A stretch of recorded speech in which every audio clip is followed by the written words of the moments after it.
Salut à tous. Alors aujourd'hui, on va parler enclume. Alors les enclumes, c'est quelque chose qui est vraiment central lorsqu'on cherche à débuter la forge. Déjà parce que sans enclume, il n'y a pas de forge. Et ensuite parce que les enclumes, ça fait vraiment partie de ce qui va vous coûter le plus cher pour vous équiper en matériel de forge. Alors dans cette vidéo, on va parler uniquement des enclumes d'occasion, parce que les enclumes neuves, si vous avez déjà jeté un œil, vous avez pu constater que c'est hors de prix. Que ce soit pour les professionnels ou pour les amateurs, les gens qui achètent des enclumes neuves sont assez rares. À titre indicatif, une enclume de taille moyenne, voire petite, c'est-à-dire une enclume autour de 60-70 kg, si on l'achète neuve, la fourchette de prix va de environ 600-700 € jusqu'à 1200-1400 €. Et donc, lorsqu'on veut s'équiper en enclume, il y a quand même pas mal de questions qui se posent, notamment au niveau de la taille, du poids et du prix. Et donc, pour essayer de traiter ce vaste sujet de la manière la plus claire possible, j'ai choisi de traiter les choses dans l'ordre suivant. Premièrement, on va voir ce qui donne de la valeur à une enclume et ce qu'il faut contrôler lorsqu'on va voir une enclume d'occasion. Deuxièmement, on va voir, en fonction de ça, les prix qu'on peut mettre dans une enclume. Et troisièmement, on va parler de la taille des enclumes, quelle taille prendre, pour quel travail. Est-il obligatoire de commencer avec une grosse enclume, avec une petite enclume? On va voir tout ça. Alors les deux premières choses primordiales qu'on regarde sur une enclume au premier coup d'œil, ce sont les arêtes. Ce qui est recherché, ce sont des arêtes vives, nettes et à 90 degrés. Plus les arêtes sont émoussées et plus l'enclume perd de la valeur. Et évidemment, pour la table de l'enclume, ce qui est recherché, c'est une table bien plate, bien à niveau. Et moins la table sera à niveau, plus elle aura été déformée par les années et par le travail, et moins l'enclume aura de valeur. Alors si des arêtes vives donnent de la valeur à une enclume, ce n'est pas par esthétisme, c'est parce que les arêtes sont un outil qui sert à beaucoup de choses, et notamment à faire ce qu'on appelle des dégorgements. Maintenant, il ne faut pas être un obsédé des arêtes vives comme le sont certains. On peut parfaitement travailler avec une enclume qui a les arêtes arrondies, comme c'est le cas sur mon enclume, qui a beaucoup de décennies de travail derrière elle, et qui a beaucoup vécu, donc les arêtes se sont beaucoup émoussées, mais on peut parfaitement travailler avec, d'autant plus que si vraiment on a besoin de faire du travail précis qui nécessite d'avoir un angle bien à 90 degrés, eh bien une enclume, ça possède ce qu'on appelle un trou carré, qui permet de mettre tout un tas de choses, notamment des étampes, et de faire le même travail que si on avait des arêtes vives. En ce qui concerne la table, évidemment, on voudrait tous avoir une table parfaitement droite, parfaitement à niveau. Néanmoins, si la table est un petit peu déformée par les années de travail, c'est pas un problème, ça n'empêche pas de travailler, c'est le cas sur mon enclume. On peut parfaitement travailler avec une enclume dont la table n'est pas totalement à niveau. Mais évidemment, si à un moment donné vous forgez quelque chose qui nécessite d'avoir une surface complètement droite, eh bien il va vous falloir à côté justement quelque chose qui est une surface complètement droite pour pouvoir mettre votre pièce bien à niveau.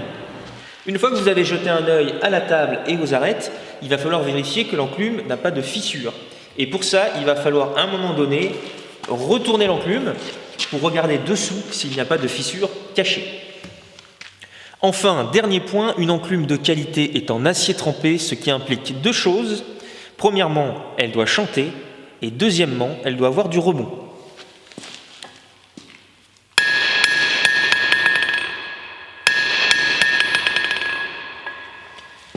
Si elle ne chante pas et qu'elle n'a pas de rebond, c'est même pas la peine de continuer. Voilà, donc tout ça c'était un petit peu pour le tour du propriétaire. Maintenant, on va voir les prix. Alors les prix, c'est un sujet délicat, mais il faut savoir que dans le milieu de la forge, il y a un barème de prix relativement précis qui fait à peu près consensus. Mais il y a quand même, depuis un certain nombre d'années, un gros décalage qui s'est créé entre les tarifs qu'on considère comme acceptables dans le milieu de la forge, pour une enclume, et les tarifs du marché. Donc je vais déjà vous donner le barème en vigueur dans le milieu de la forge, mais vous allez voir que dans la réalité, il faut s'accrocher pour trouver une enclume qui est dans ces tarifs-là. Donc le barème est le suivant. Pour les grosses enclumes, c'est-à-dire les enclumes qui font plus de 100 kg, on considère que le prix est de 1 à 2 € le kilo. Donc 2 € le kilo, ça va être pour une enclume qui est en parfait état, avec de belles arêtes et une table bien droite. Donc 2 € le kilo, ça veut dire une enclume de 120 kg. Si elle fait plus de 240 €, ça commence à vraiment devenir excessif. Pour les enclumes de moins de 100 kg, donc les petites enclumes et les moyennes enclumes, on considère qu'on peut monter jusqu'à 2,50 € du kilo, parce que normalement, je dis bien normalement, les petites enclumes sont plus rares. Donc je prends toujours un petit peu des pincettes avec ce barème, parce que si vous voulez trouver des enclumes qui rentrent dans ce barème-là, il faut vraiment regarder le bon coin tous les jours, pendant longtemps, généralement des semaines, des mois. Et puis lorsqu'une occasion se présente, il faut vraiment aller très vite, parce que sinon tout le monde se jette dessus, donc elle vous passe sous le nez parfois en quelques heures, mais en 1 ou 2 jours, elle n'est plus là l'enclume, ça c'est sûr. Alors vient ensuite la grande question, quel poids doit faire mon enclume?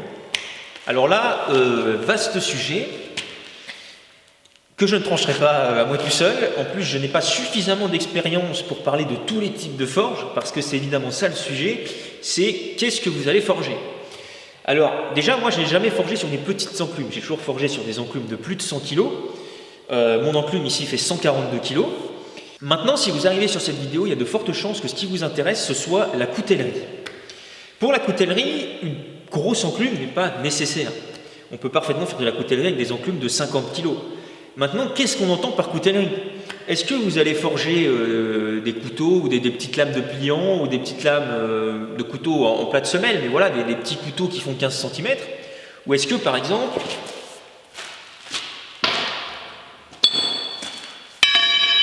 vous allez forger une machette dans une barre d'acier à burin de 28 mm de diamètre? Parce que là, ça ne va pas être le même délire. Si vous utilisez une enclume de 50 kg ou même de 60 pour cogner là-dessus, il y a des chances que votre enclume régulièrement saute. Et si jamais vous avez besoin d'utiliser les extrémités, les bigornes, l'enclume peut basculer. Enfin, basculer. Elle ne va pas basculer, mais elle va se lever. Et ça, c'est franchement désagréable. Déjà, c'est désagréable en soi à la sensation. Et ensuite, c'est désagréable parce qu'évidemment, on perd de l'efficacité. Puisqu'une partie de l'énergie que vous avez mis dans votre marteau sert à soulever l'enclume alors qu'elle devrait servir à déplacer l'acier qui a été chauffé. Maintenant, une petite enclume peut toujours être alourdie. On peut augmenter la stabilité en la mettant sur un support, que ce soit un billot en bois ou que ce soit un support métallique. De toute façon, on peut toujours la mettre sur un support qui va l'alourdir et se débrouiller pour lui faire gagner 20, 30, 40 kg, même si on peut. Et là, d'un coup, on améliore la stabilité de l'ensemble. De même, mon enclume, moi, elle est simplement posée. Comme vous voyez, elle est calée sur le billot par des équerres. Et elle ne bouge pas d'un poil, même quand je travaille extrêmement fort sur les bigornes, simplement parce que son poids, évidemment, la retient. Bon, si vous avez une enclume plus petite, voilà, il faut simplement trouver des moyens, et il y en a plein, de solidariser complètement l'enclume avec son billot pour qu'elle ne puisse pas se lever. Quoi qu'il en soit, plus une enclume est lourde, plus elle est stable et plus c'est agréable et efficace à travailler. Maintenant, on ne peut pas vraiment conseiller à l'avance à quelqu'un un type d'enclume, parce que par exemple, si vous avez une enclume un petit peu trop grosse, trop large, je sais que certains ont des problèmes après pour travailler parce qu'ils sont obligés de se pencher un petit peu trop en avant lorsqu'ils ont besoin de travailler sur l'avant de l'enclume. Donc ils ne sont pas non plus à l'aise, ils ont besoin de quelque chose de plus fin, donc de plus léger. Alors tout ça, ce sont des petites variables, mais voilà, chacun le mesurera au cours de son évolution. Et évidemment, s'il existe autant de types d'enclumes, autant de tailles d'enclumes, c'est pas pour rien. C'est que chacune d'entre elles est plus ou moins adaptée à un type de travail. Maintenant, si moi je devais donner mon avis, je dirais que pour pouvoir forger des sections quand même un petit peu conséquentes et commencer, on va dire, à être tranquille, il ne faut pas descendre, mais vraiment pas descendre en dessous de 90 kg. Mais une fois qu'on a dit ça, il y a énormément de gens qui forgent des couteaux, des très bons couteaux, des très beaux couteaux, avec des enclumes de 60 kg, de 50 kg même. Mais comme je vous dis, je ne fais que donner mon humble avis parce que justement, je n'ai jamais essayé de faire ça sur des enclumes de cette taille. Donc je parle juste par rapport à mon expérience et par rapport un petit peu à ce que je vois ailleurs. Et je vois bien qu'énormément de gens forgent des couteaux sur des petites enclumes. Voilà, alors je suis bien conscient de rester finalement assez évasif. Mais pour conclure, je dirais que la seule chose à faire finalement pour régler toutes ces histoires de poids d'enclume et de taille d'enclume, c'est de démarrer. Il n'y a pas d'autre solution, il faut démarrer. Donc trouvez-vous une enclume qui soit dans votre fourchette de prix et démarrez. Parce que vous ne savez même pas finalement ce que vous allez forger, ce que vous allez aimer le plus forger, vous ne savez pas où la forge va vous mener. Donc de toute façon, on ne peut pas prédéterminer quelle taille d'enclume va vous correspondre. Il faut démarrer. Et de toute façon, quand on démarre la forge, on ne peut pas démarrer sur de grosses sections. Il faut d'abord apprendre à déplacer la matière.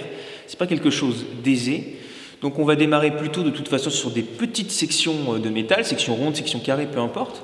Donc trouvez-vous une petite enclume, ou une moyenne enclume, ou une grosse enclume si vous pouvez, mais je veux dire dans tous les cas, trouvez-vous une enclume, même si c'est une petite, démarrez, vous allez en apprendre les limites, vous allez en apprendre aussi toutes les possibilités, parce que mine de rien, avec une petite enclume, on peut faire beaucoup de choses. Donc voilà, démarrez et puis vous allez voir par la suite ce qui vous correspond, ce qu'il vous faut. Et si vous faut une plus grosse enclume, soit vous en achetez une deuxième, soit vous vendez la plus petite, mais généralement ça fait mal au cœur, pour financer la plus grosse. Mais beaucoup de forgerons ont plusieurs enclumes. On apprécie souvent d'avoir plusieurs enclumes. Donc voilà, le seul conseil finalement de bon sens que je puisse vous donner, c'est démarrer, prenez l'enclume qui passe et qui vous plaît. Il n'y a pas forcément besoin d'une enclume parfaite, il n'y a pas besoin d'arête parfaite, il y a besoin de prendre un marteau et de démarrer. Voilà. Et gardez tout de même le barème de prix que je vous ai donné en tête, ça vous permet d'avoir une indication sur la surévaluation d'une enclume lorsque vous voyez une annonce qui semble intéressante. Donc je suis conscient en plus que c'est pas facile de trouver une enclume, on est tous passés par là. Armez-vous de patience, bon courage et à très bientôt.